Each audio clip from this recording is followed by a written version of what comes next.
Who do we owe it to? Well, he's sitting right behind us. Um,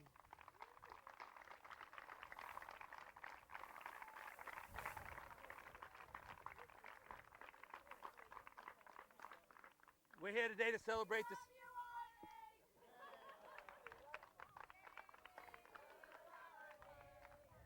The Oh, Arnie, we love you. Thank you. And that's the way it used to happen. There was always this natural echo at Keeyumah. And just one last thing, like last night we were sitting around the dining room table and we were talking in my group, and then off in the distance we heard like girls' voices singing. And it just brought back that whole vibe of the dining hall where we would be doing our thing, talking like we would be talking, and off in the distance was this music that we didn't quite understand what it was about.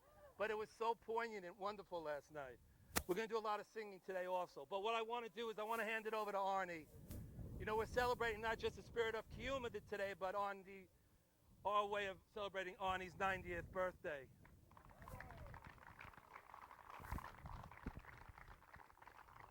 We want to open it up to Arnie to say what he wants to say. And if, you know, let's take a few moments to get some answers to questions that we all might have. Because this, you know, to me, Keeyumah was always an Indian phrase, which I found out was absolutely not the truth. It's a Jewish term. So I'm going to hand it over to you, Arnie. Take this, hold this as you talk. This is the one for the mic? Yeah. You have to put both of them. Okay. I've never held two microphones before like this, but I hope it works. Can you all hear me? Okay, great. As Marshall said, Keeyumah is not an Indian name, but it did come from a Hebrew phrase meaning forever and a day. Remember the word Keeyum and If you remember, we always said it came from a Jewish Indian.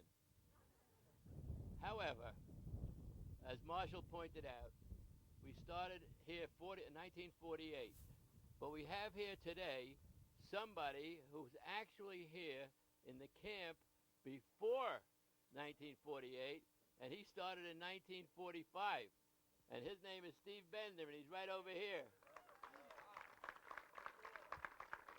And how many years were you here, Steve? 1956. Okay. Now, most of you who are here today, we're here for many, many, many years. And Shirley and I, of course, were like your summer parents.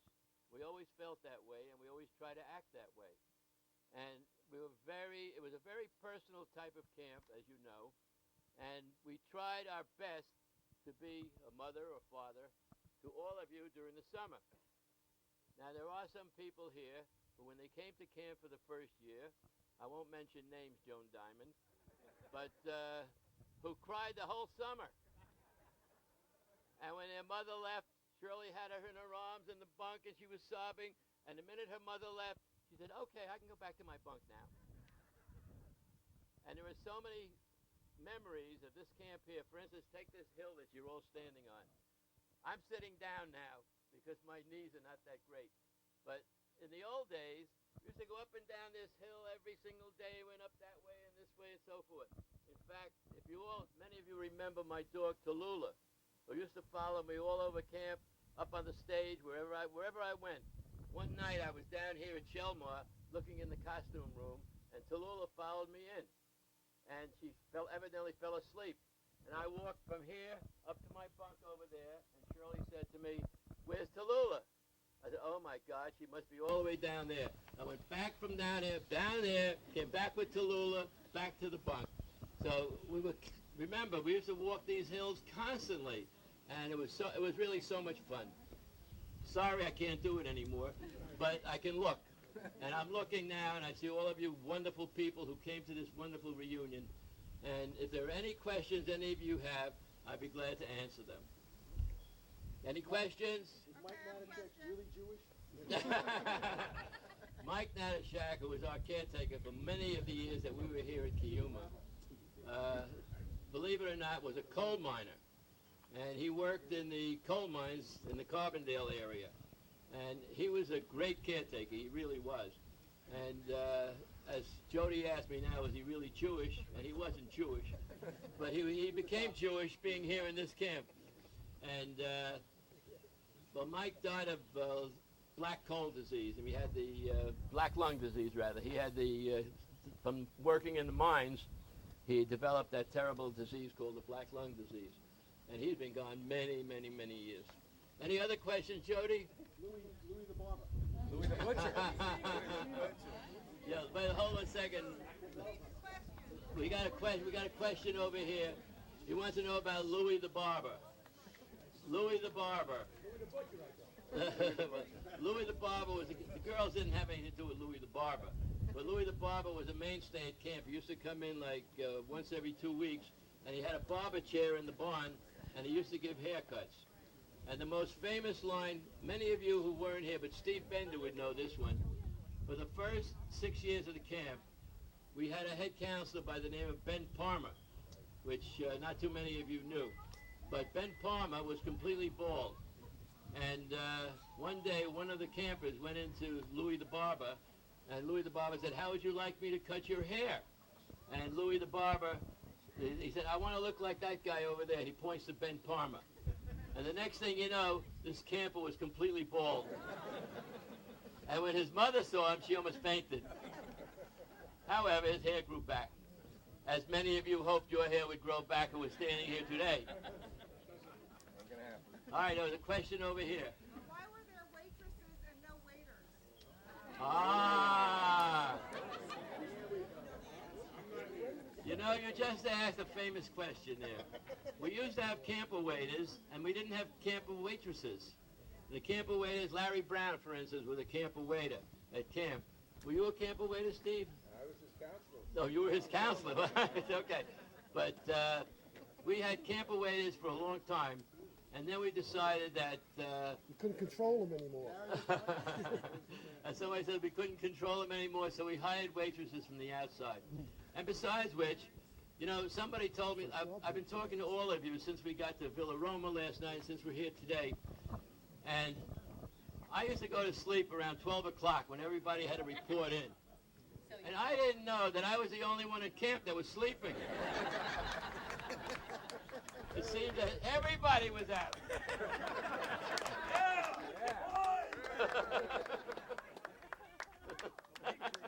But one of the most famous one of all, the most famous raid of all, was on the night that Brent Glass and Mark Olin were declared generals of the two teams, that they decided in cahoots with each other, and since they were both generals, how bad could it be if they went on a raid?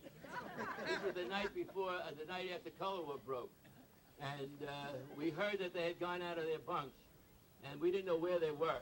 And it was a cold, damp night. And we drove the station wagon. We knew how to go to the girls' camp, but we went up. So we parked the station wagon halfway down the hill at the girls' camp, and we stepped it there with the lights on, and we kept calling out of the window, "Mark, Brent, come on out. You're not going to get there tonight. Come on out." Well, finally, after about a half an hour, the two of them emerged from the bushes, and they say, "Hello, Arnie. How you doing? What's going on?" You know? I said, "Get in the car." You get in the car, I take him down here. Larry Brown was fit to be tied. Roy was having a hemorrhage. I mean, to think that two generals would go out on the first night. They were lucky they remained generals, but they did. Yes? Where were you going that night? What there? I don't know where they were going. Oh, I don't know. Where is Brent now? Brent, where are you? Where were you going? I'm going to have to ask Mark. I was following Mark. That's a good answer, Brent. Very good, very good, very good, very good.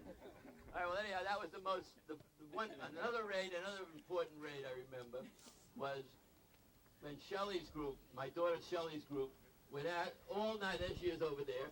But they went out the whole group went out at one time. And Lenny Ginsberg caught them.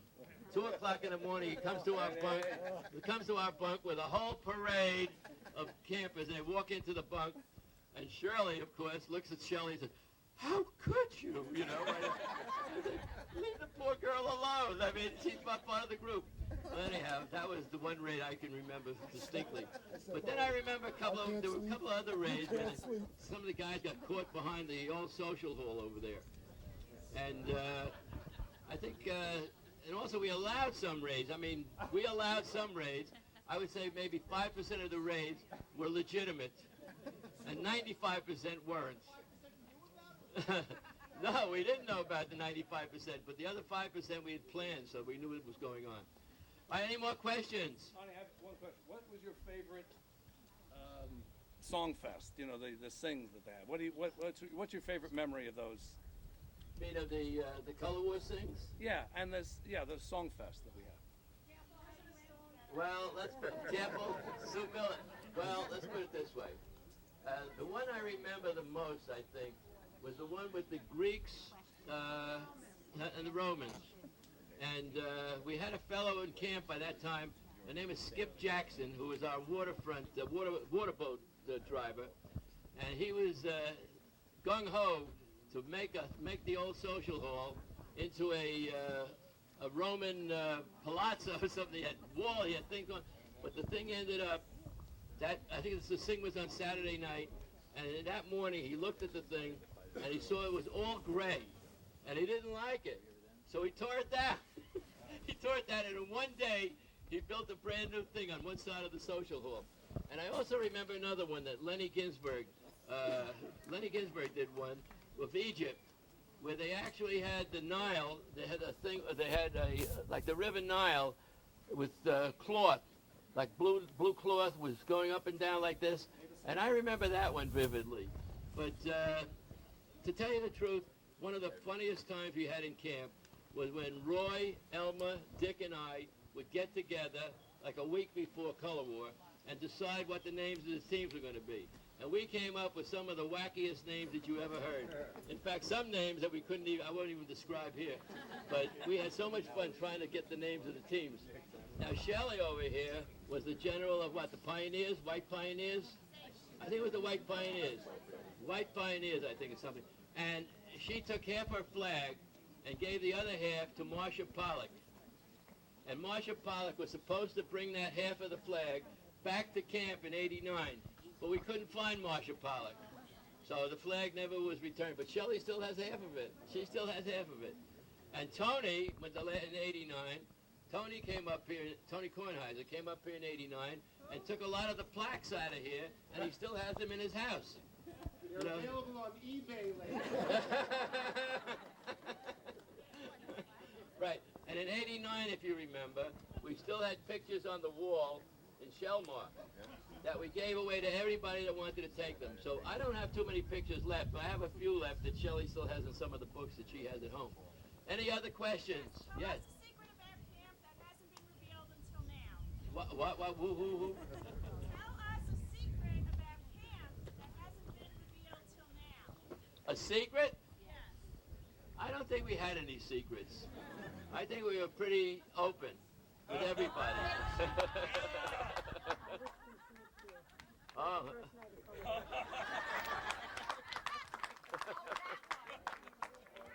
Oh, okay. Shelley wants me to tell the story of how she was conceived. Actually, what happened was, during the camp summer, there was no time for any foreplay or anything. So, but anyhow, who asked that question? That's a good question. Was that you, David?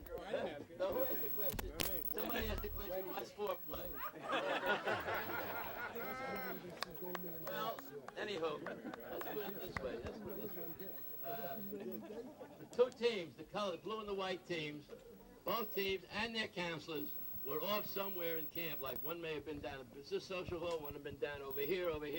And I said to Shirley, I said, this is our time. I said, so we went back to the bunk, and Shelley was conceived that day. So Shelley said that she's been in camp actually 58 years. Because we got to include the 9 months, before. And also, when we mentioned this in one of the last reunions, Stewie Ehrman said, no, I wasn't conceived in camp too. My mother and father said that they were in that building over there at Lynn Cottage, and that they conceived me over there.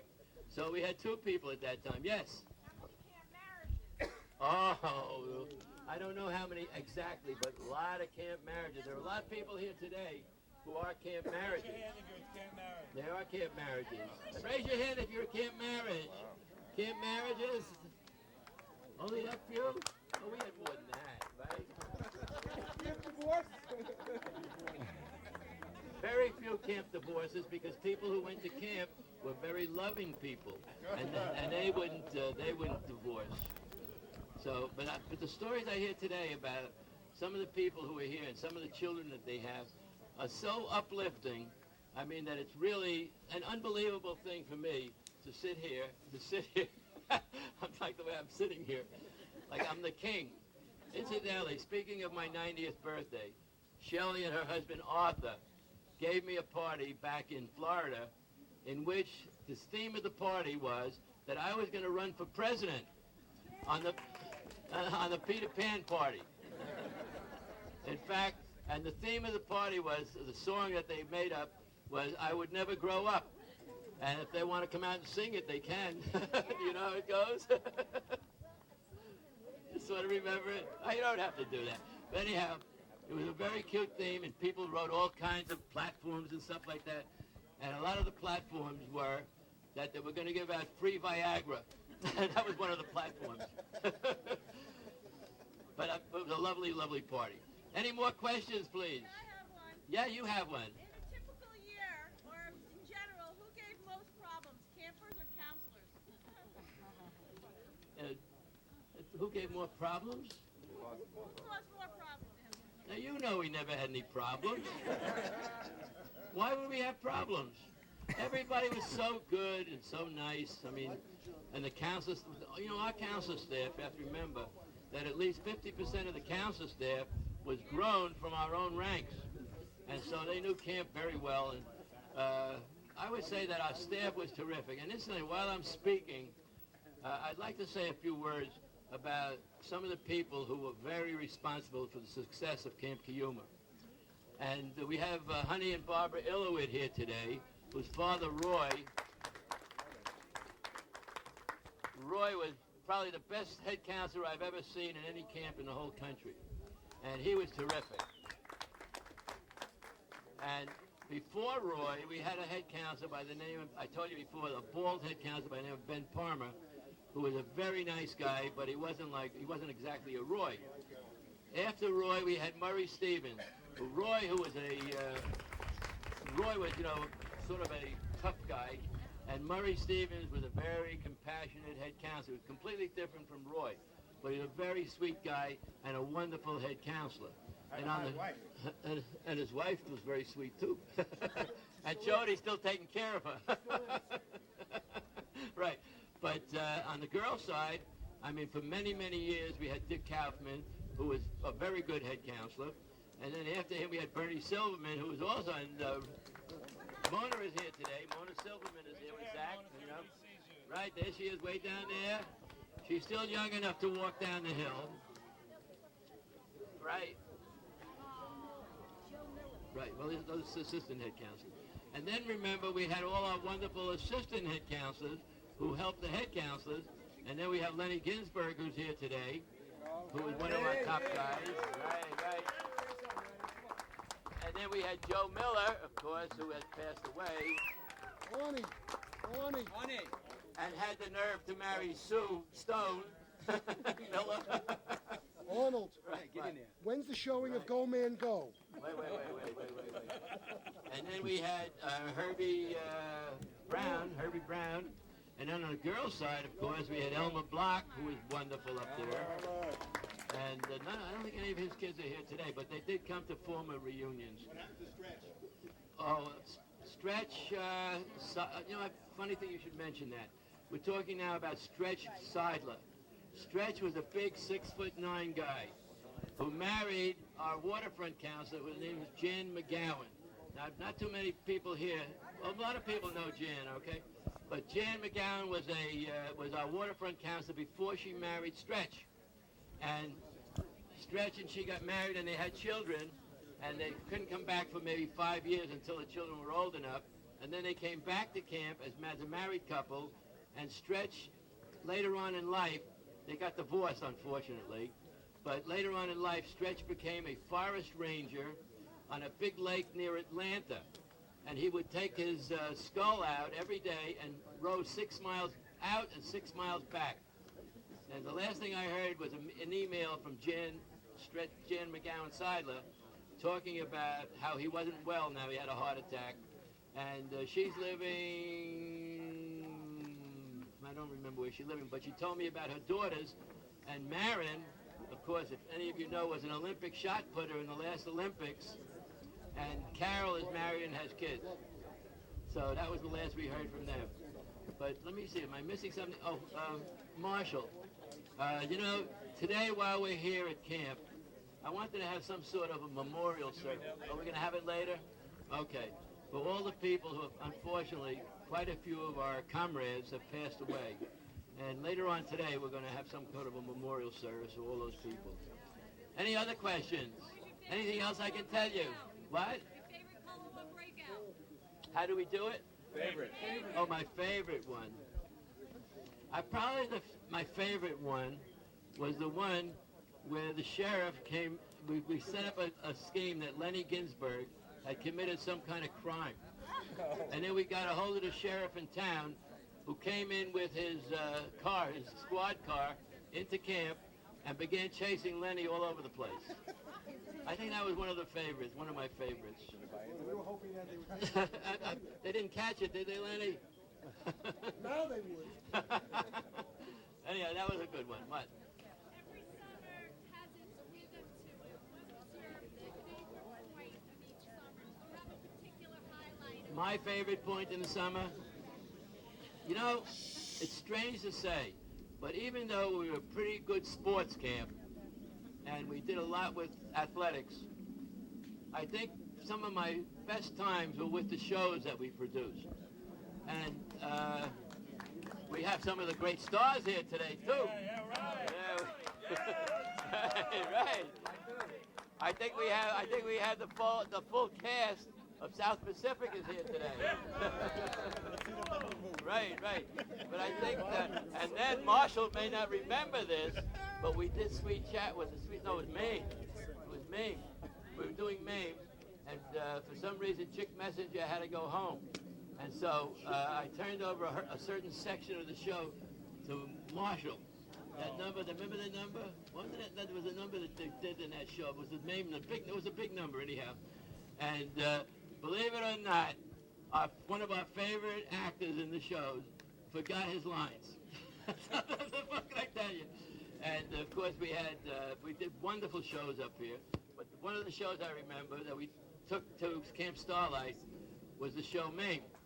And the owner of Starlight, High Schmierer, says to me, he says, "Who's going to play that pregnant girl?" I said, "Who else? Shelley." So we, yes.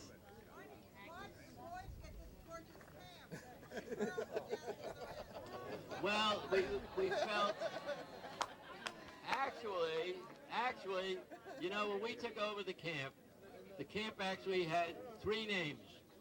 It was called Keeyumah for boys, Carmelia for girls, and then some other name for the guest house, which was became the Marsha Cottage. And they had a guest house here. It was called some other name. But we didn't like the name Carmelia, so we took off the name Carmelia. But the girls' camp, believe it or not, actually is more, let's say, secluded. It's more secluded, so if you wanted to bathe in the nude or something like that, you can always go up on the upper ball field. You couldn't do that here. Or maybe the boys' camp would have liked that, but they didn't want it. You couldn't do it. Anything else? No other questions? Does anyone still owe Okay, money do you have for any camp? questions, Marshall? Hey, Arnie, Huh? one question. Does anyone still owe any money for camp? Good idea, Jody. The doctor over here, Jody Forstadt, wants to know if anybody still owes money for camp.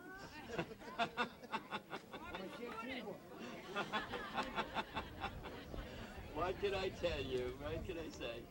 All right, thank you so much for listening to me. I mean, you know. And if you have any further questions during the day, just ask. I'll try to answer the best I One can. love story that I gotta just put on the table for all of us because it needs mentioning. You know, when our dear Shirley passed away, and it was a great loss for a lot of people, something you want wonderful this? happened. You want this? I don't need that. Oh, just a wonderful thing happened to Arnie. He got a phone call from a person who had been in his life for the longest time, who even came up to me last night and said that I used to visit Arnie and I knew your father's side, and it kind of touched me that someone else knew my father and spoke highly of him. But anyway, Arnie could tell you the story. I don't want it's too hot out here, but I wanted to say hi. Stand up, Audrey, please. This is a person that came into Arnie's life in a real needing time, and she's you're a member of our family, Audrey. So welcome to Keeyumah. That's all right. I could tell you a few All right, things we're too. gonna- You can tell you a few stories. Come on. You know, one thing you don't know about Arnie is he has a disease. He suffers from presidentitis. He has to be president or a leader. And when we were kids, 10, 11, 12 years old, he thought of the craziest, the most interesting and creative things to do. He was a lot of fun. Then when we went to college, he was president of his fraternity. After that, I think, oh yes, he became a camp voter, and he was president of the Wayne County Presidents Association. Then he was president of his fraternity. And then he came down to Florida, and he was president of his condominium. And now he's just president of me. We're very happy. He's a wonderful companion. And what I love about all of you is I'm an old camper, but not from Keeyumah. I've camped since I was 5 years old, and I've been a group head, and I've been assistant head counselor, but I've never seen a group like this that's so copacetic, that just love each other and know each other and warm and friendly, and thank you for being so gracious to me. All right, we're gonna Very play sweet. Now after that. We're gonna have a mass softball game. Oh, come up, Wendy. I'm sorry. We have one presentation, and then we're off to playing sports. Not all of Here, us here, here, color take war this. generals. Wendy, take this. There you go. Sorry. Not all of us were color war generals, and maybe some of our hearts were broken at one time. But now's the chance to fulfill a fantasy and a wish come true. So I'd like to call Eileen Goldenbaum, who is today the captain of the Blue Dolphins. Eileen, please come up and get your honorary clipboard. And Marshall, today you're the captain of the White Sharks. I thought you were a general. I needed one of these earlier. Mazel tov.